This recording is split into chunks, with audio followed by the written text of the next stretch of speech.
جسمانی امراض پرہیز سے جاتے ہیں اور روحانی امراض پرہیزگاری سے۔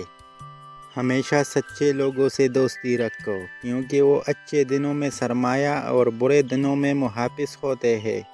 انسان کو اچھی سوچ پہ وہ انعام ملتا ہے جو اسے اچھے اعمال پہ بھی نہیں ملتا، کیونکہ سوچ میں دکھاوا نہیں ہوتا۔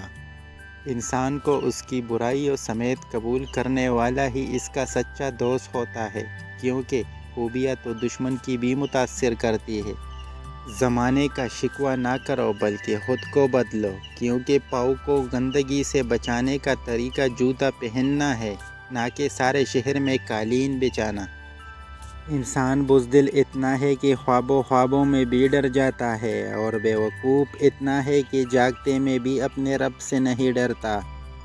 اگر راستہ خوبصورت ہے تو معلوم کرو کہ کس منزل کو جاتا ہے، لیکن اگر منزل خوبصورت ہے تو راستے کی پرواہ نہ کرو۔